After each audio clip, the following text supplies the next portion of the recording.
You may be seated. Happy 48th anniversary, Mount Tabor. Yes. It is indeed a pleasure to be here with you today. You know, Bishop and I, we go way, way back. I remember coming to Mount Tabor some 20 years ago. And I have a note here, a 20-year-old note, Bishop. 20-year-old note for me. From the desk of the Bishop of Neil C. Ellis. Mr. Stewart, be encouraged and know that I am proud of you and that your work you're doing is great. Sounds like me. 20-year-old note. 20 years. Look at that. Boy, I come a mighty long way. I don't even write like this anymore. But that's good. See, I tell you, he's been in this and in the limelight for almost 20 years. You see that? Yes. Mm-hmm. And the word today, Bishop, is, you know, I say it often, but the word was very, very powerful. Because, you know, for me, I toiled and I prayed. For 14 years, we were in the wilderness. We were out toiling, throwing out our nets, and we caught nothing. And I was on the shore, and I was deciding I was going to give up. I said, Lord, I can't do this no more. I can't do this no more. I've been on for 14 years, and Lord, we caught nothing. Your word today, Bishop. The word of the Lord. The word of the Lord.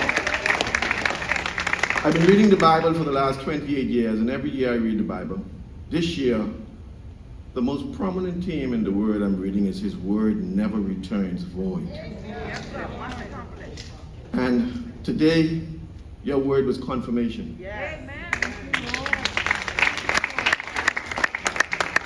After I threw in my nets, I'd given up. I decided to focus on my family and my business. And the other day, I got a word from the Lord. He said, Cassius, go back to where I sent you. I said, no, Lord. He said, all the problems you faced in the past no longer exist. Go. And I said, Lord, I don't want to do that. I don't want to do a third party. I don't want to do this. He said, go.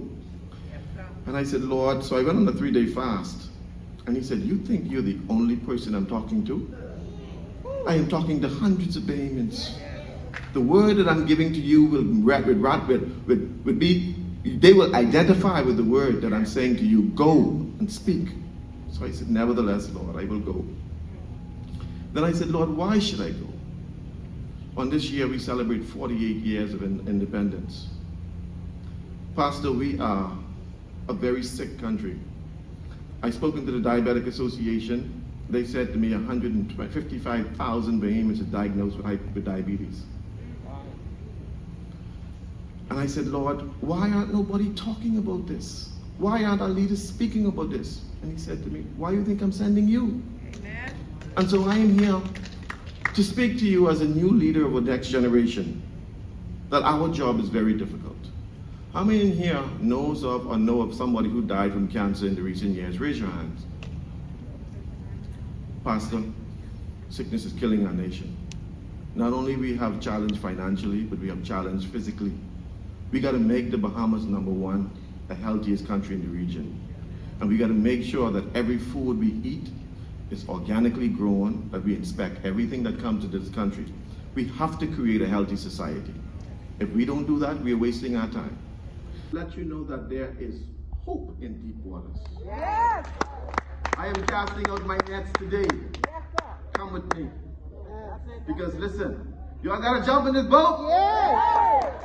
Because a commanded blessing It's on you. has been given. Yes. Because we have to restore our country. Yes. The next 40 years of our nation, Must be greater. we must now take those words that Bishop spoke to in his address.